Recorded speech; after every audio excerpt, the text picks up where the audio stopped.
the tribalism ever stop? Probably not, but let's see if we can try to fix that here. All right, my name is Andrew, and this is the first of many videos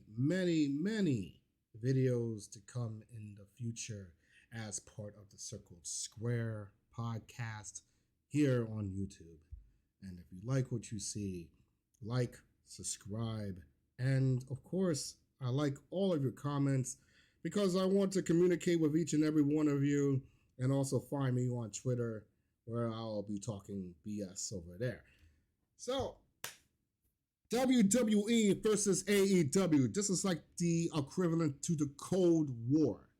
This is the equivalent to the American Civil War, the biggest American Civil War story ever in history. The only difference is instead of us fighting each other with muskets and swords, we're fighting each other for keyboards and our thumbs, and fingers, and our iPhones, and our Androids, and God knows what else we're going to get our hands on just so we can just say whatever the hell we want to say when it comes to the wrestling shows that we love. You know, it's funny. I don't have a criteria. I don't have like a sheet in hand for me to make my little talking points and whatnot. I'm just going to go on a rant here, and I'm just going to say that the tribalism that has been going on for the past 4 or 5 years has to stop because it's getting exhausting. It's so exhausting. And I get it. A lot of people have their favorite wrestling programs to watch, right?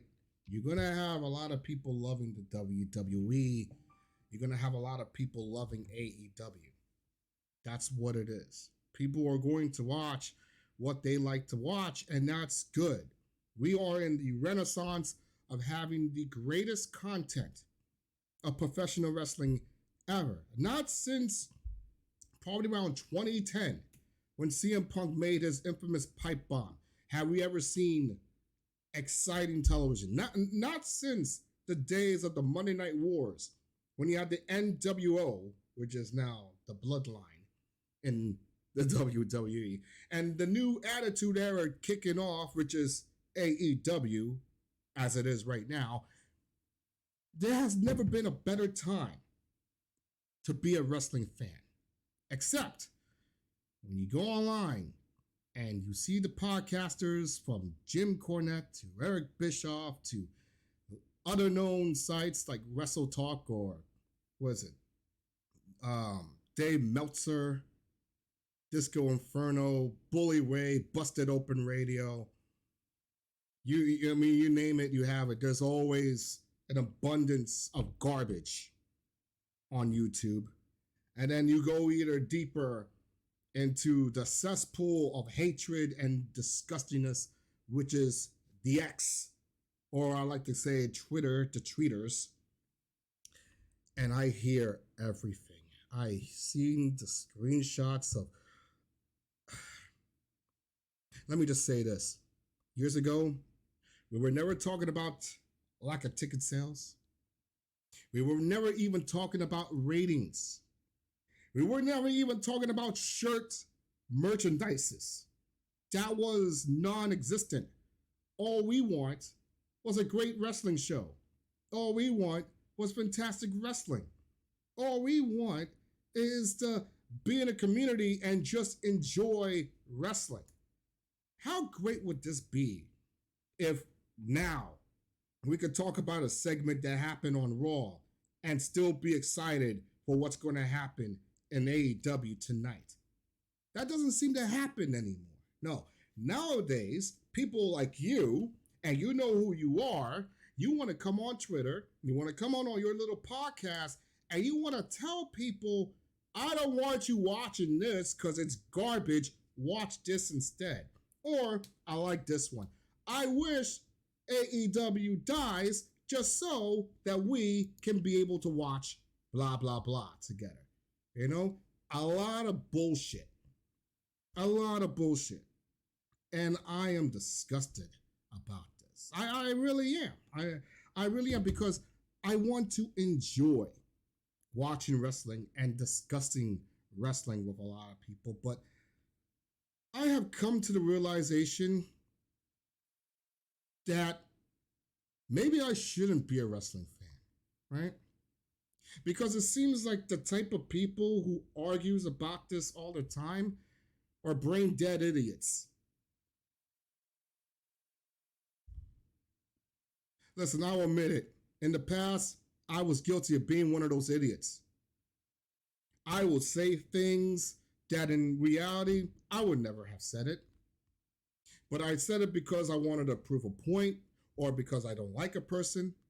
Maybe it's the dopamine effect. Who knows? Maybe I just want to feel good about myself by making someone else's life just a little bit more miserable by calling him or out on their bullshit. And sometimes maybe what they're saying has some truth to it, but I didn't care because my words were gospel. And if you don't listen to what I'm saying, and if you don't agree with what I'm saying, then you're the idiot. You're the guys. You're the dumbasses out there. Seriously, what is it about WWE fans that hate AEW fans so much? Because they're passionate? Because they want a real alternative to the garbage that we used to watch from the WWE until now? Do you really expect that AEW fans will just simply just abandon their product altogether and just move back into the WWE? Is that what you want? Is that what you want? Do you want AEW to fail and for it to go out of business so that you could see all your favorite guys from AEW come crawling back into the WWE and just have this monopoly circle again where all of us can just talk and complain how much we either like or dislike something on the WWE? We just want the WWE to be the only wrestling company in town, right? Is that what you want, WWE fans? Is that what it really comes down to? Because I hear it and I see it every single time on my Twitter accounts. Something good would happen on AEW that everyone enjoys, and then what happens? The next day, people will say, oh, such and such is not a game changer. Such and such doesn't move the needle. Oh, did you see the ratings for this night? They suck. Blah, blah, blah. Meanwhile, I'm seeing 40-minute talking segments. Talking. A 3-hour program in which probably 2 of those segments were actual wrestling matches, and everything else is talking, and all of a sudden it's the greatest thing ever. I never grew up watching wrestling just to see a Broadway show. I don't grow up watching wrestling just to see promos after promos with as very little wrestling as possible. I watch wrestling because I love violence. I watch wrestling because I love realism. When I see a man like Jon Moxley throw someone into a pair of barbed wire or whatever the case may be, I expect to see blood. I expect to see a whole gushing of blood. When I see a woman getting thrown into thumbtacks, that makes me happy because it's like, shit, she's actually going to do it out of their own free will. Good shit. But now nowadays, people are disgusted about thumbtacks. People are disgusted about violence. It was never like that during the Attitude Era. You loved the cursing, the sexual innuendos. You loved the blood, the violence. But now in this generation, it's a no-no. Maybe your generation is soft. This current generation is softer than melted butter on a hot summer day in Texas. That's how soft that is. That's how soft each and every one of you are, really. And then you want to talk shit about Tony Khan, about Oh, he's a cokehead. He's a Tony Khan. He doesn't know how to do this. He doesn't know how to create stories. Even if he does create stories out of his ass, none of you are even going to give him the benefit of the doubt anyway, because you have your set mind. Your minds are set into saying, I'm loyal to one company and one company only, and everyone else can go to hell. He could put the second coming of Jesus on his show, and you people will say, no, he's not a game changer. He doesn't move the needle. But if that said person were to walk into the WWE, he's the greatest thing to ever happen. We need to put him in the program with Roman Reigns immediately. The whole bid in the beginning of the year to get Will Ospreay, Okada, the former Sasha Banks, now known as Mercedes Moné. You guys wanted him. And do not lie to me and say that you don't want them. All of you, a great majority of you, were talking about scenarios for Bayley and WrestleMania. What if Sasha Banks comes back at the Royal Rumble, makes the save, and they had that reunited thing again? You guys wanted to see it happen. You couldn't wait until the Royal Rumble to hear Sasha Banks' name. And when she didn't show up, the next day, kept on saying, oh, yeah, she's not going to move the needle. Nah, she's overrated. No. She's just in it for the money. No. She's not as good as she thinks she is.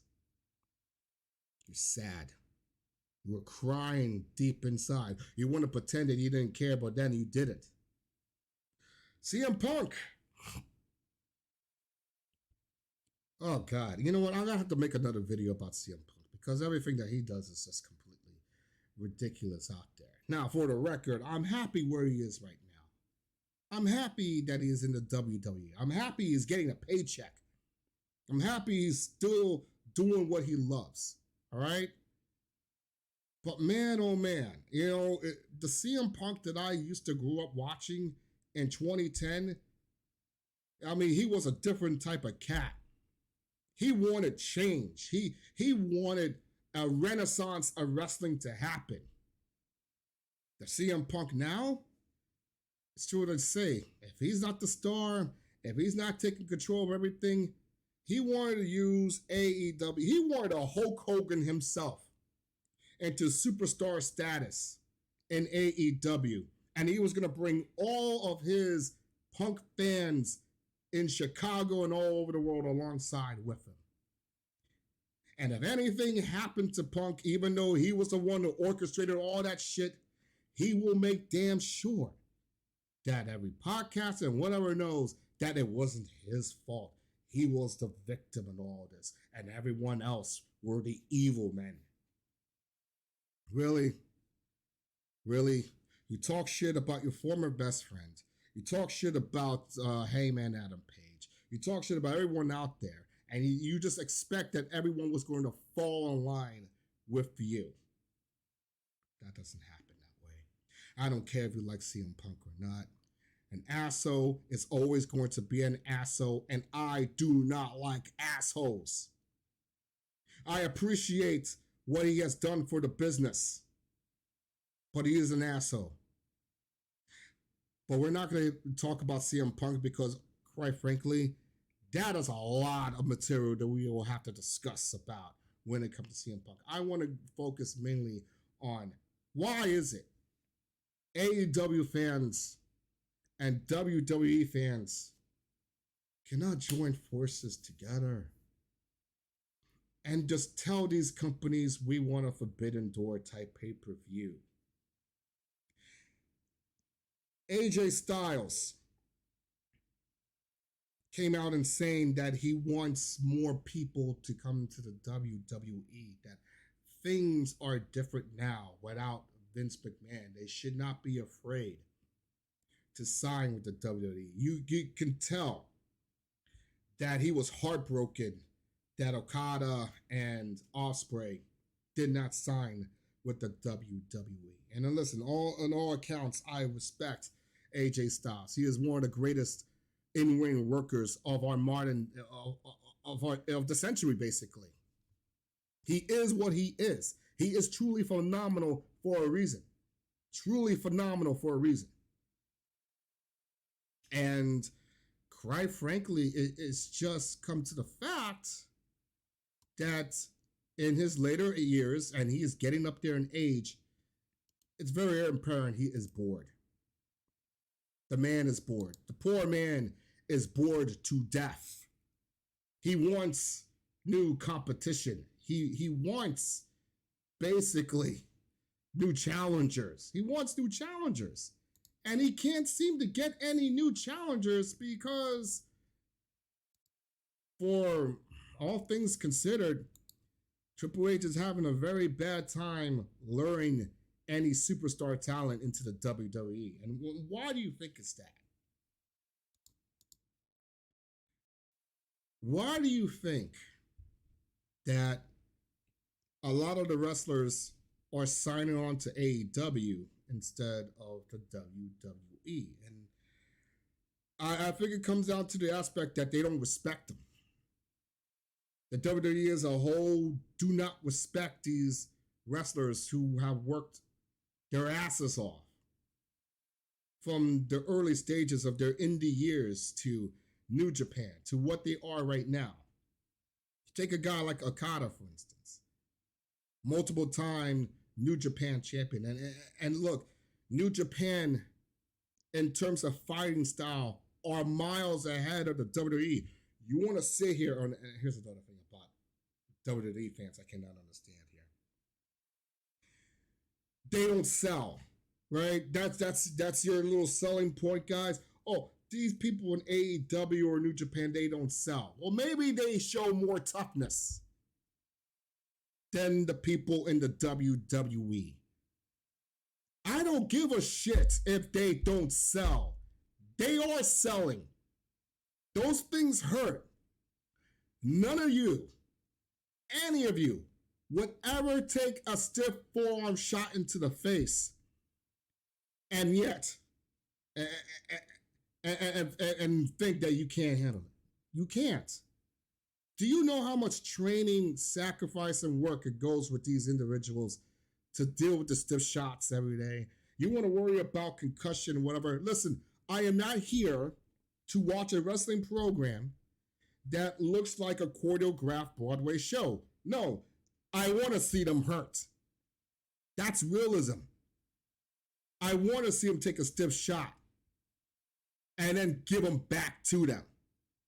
It's the mental toughness. It's that passion. It's that fighting spirit. That is why I am such a great fan of New Japan. Because they don't sugarcoat it for anybody. They will come out there and they will hurt you. But in the WWE, yeah, you're going to do a simple move and I'm going to be, no, I don't give a shit about that. No, that doesn't keep me entertained. It doesn't. And I don't want any of you to tell me that I should not watch AEW and watch your crap because that's the way it's supposed to be. No, I refuse that. I refuse. I'm sorry. Now, getting back to what happened Monday night, and there was a lot to unpack there Monday night. The promo exchange with The Rock, CM Punk's altercation with Drew McIntyre, the ending segment involving The Rock and Cody Rhodes. I was at a bar, I was at a Dave and Buster's, with friends, and that happens to be on at the time, right? So we were just watching it. I will say that last Raw was very good. I mean, absolutely. For the first time ever, I actually sat through a 3-hour Raw and I did not feel the need to fall asleep, as most 3-hour Raws tend to do. They put me to sleep. Last Monday, however, was not the case. I was genuinely intrigued. I was interested. I was engaged, and you want to know why?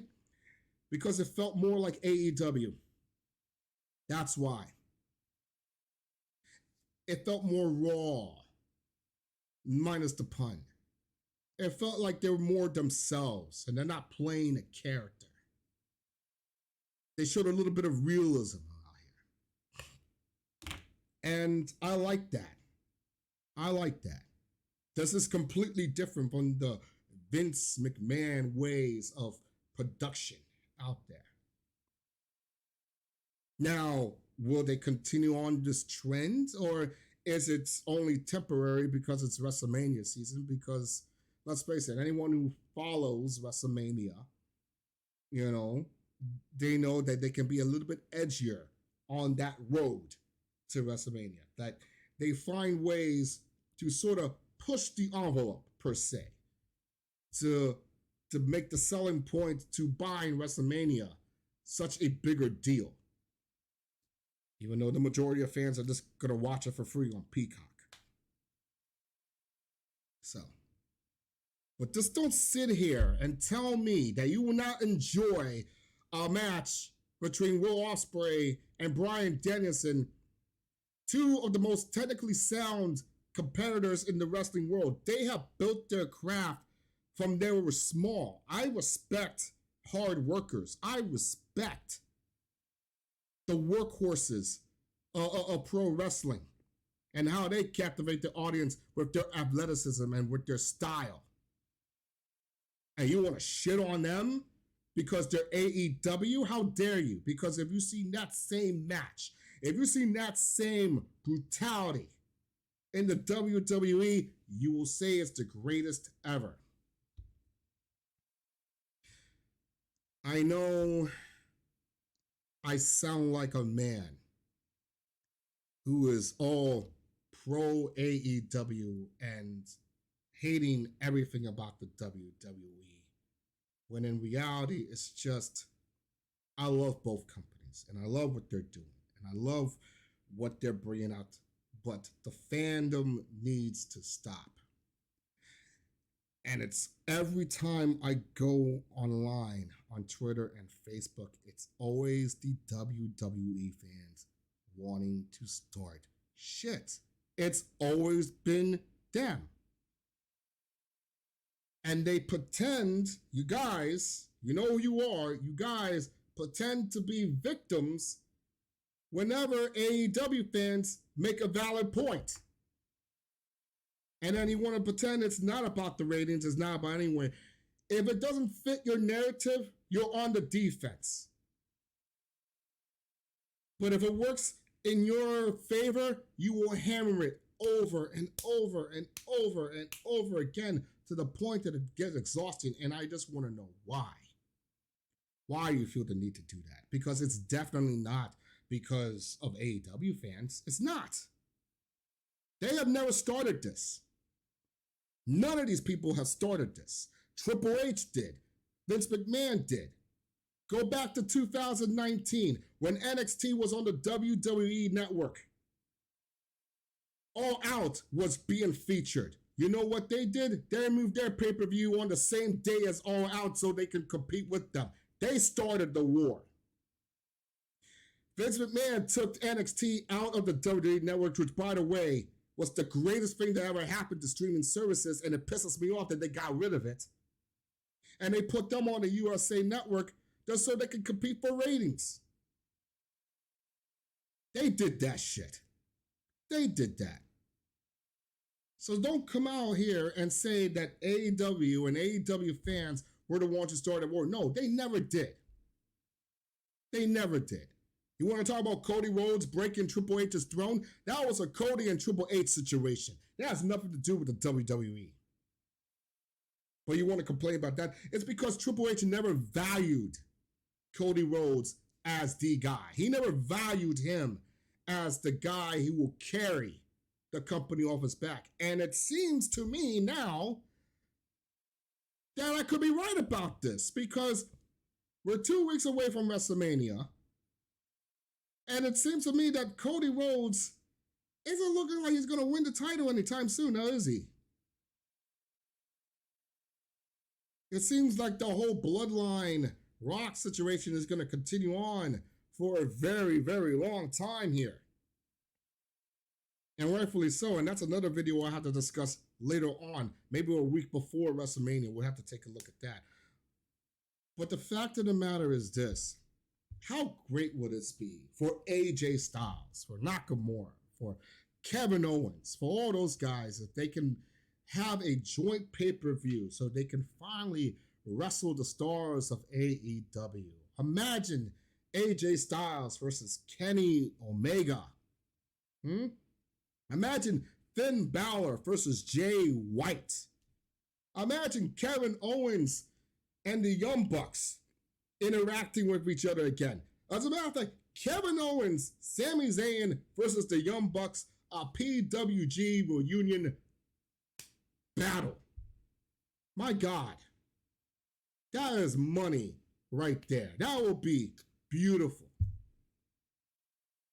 But Vince McMahon and the whole entire McMahon family for years have conditioned you people into thinking that will never happen, that they should remain enemies, that they should remain competition separate. That's the problem.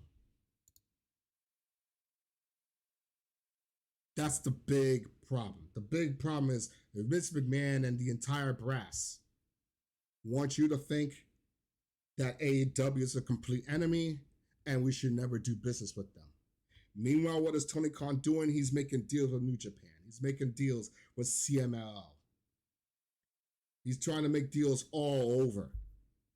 He's gathering wrestlers from all over the world to showcase their styles to the masses. Because a lot of Americans can't even get to see them on normal television. And he's proudly bringing all of that in there. And you guys don't want that? You guys don't care about that because they're not WWE? It's disgusts me. It really does. And this needs to stop. And I feel that the only way that needs to stop is maybe a full-blown sexual assault investigation goes deeper within the company itself, and we just get rid of the entire legacy of the McMahon family forever. But then you've got The Rock as the board of directors, but it doesn't really matter. It needs to stop.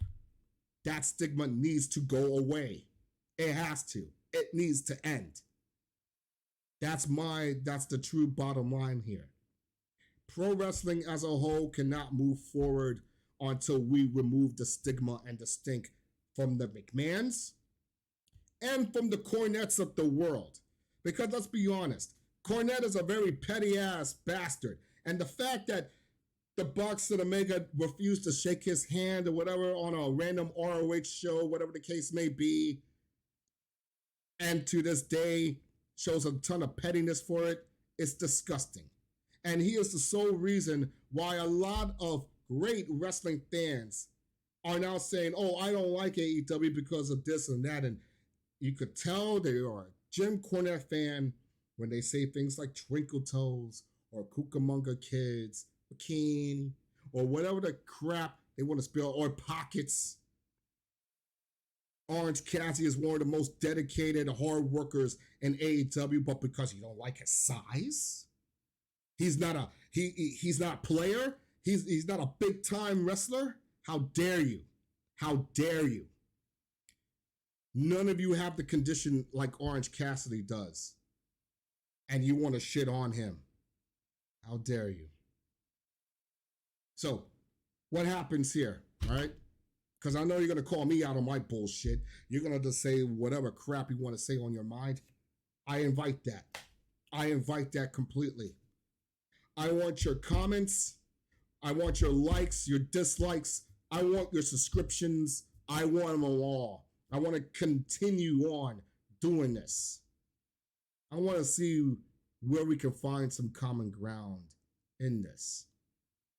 And I promise I'll make more videos in the future as it develops. This is the first of many, and I've never done a podcast before, so here it is.